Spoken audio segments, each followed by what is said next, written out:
ময়নার সাথে আমার পরিচয় একটা বইয়ের মাধ্যমে। এক পুরাতন বইয়ের শেষ পৃষ্ঠায় ফোন নম্বর সহ একটা লেখা দেখতে পাই, তুই কি আমার একার হবি কালবেলাতে আলো ছাড়া। হ্যালো, কে বলছিলেন? জি, আপনি আমাকে চিনবেন না। আপনার নাম্বারটা আমি কালবেলাতে পেয়েছি। তার শেষের পাতায় আপনার একটা আহ্বান ছিল। সেটা পরে কেউ কখনো আমাকে কল দেবে এটা ভাবিনি। এখন কি শোনানো যাবে? তুই কি আমার একার হবি আলো ছাড়াও কালবেলাতে, ছন্দহীনের তাল মেলাতে আমার ছায়া পথ হারাবি। তুই কি আমার একার হবি? তোমাকে যেখানে আসতে বলেছিলাম সেখানেই দাঁড়িয়ে আছি 2 ঘন্টা ধরে, এটার জন্যও নড়িনি। বারবার মনে হচ্ছিল এই বুঝি তুমি এসে আমাকে সারপ্রাইজ দিবে। সারপ্রাইজ? তো পছন্দ হয়েছে? কি পছন্দ হবে? আর চেহারা খুব বিচ্ছিরি দেখতে, তাই না? চিকন একটা ছেলে, জিম ফিট ফিগার নেই। আমি কি তোমার চেহারা দেখে তোমার সাথে প্রেম করেছি মুরাদ?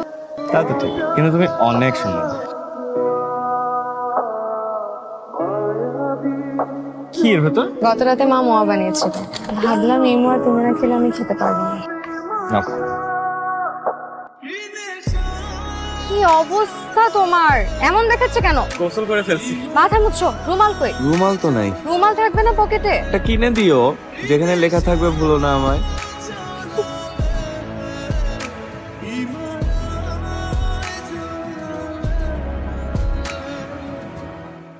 তুই বিয়ে করবি না? না, করবো না। চর মারবো। মা, কথা নাই বার্তা নাই, এই মাসেই আমাকে বিয়ে দিয়ে দিচ্ছ। আমার এদিকে বিয়ে হয়ে গেলে ওইদিকে মুরাদ মরে যাবে বলেছে। ওকে আমি কথা দিয়েছি মা, আমি কথা না রাখতে পারলে গলায় দড়ি দিয়ে দিতাম। তার চেয়ে ভালো ওর সাথে চলে যাচ্ছি।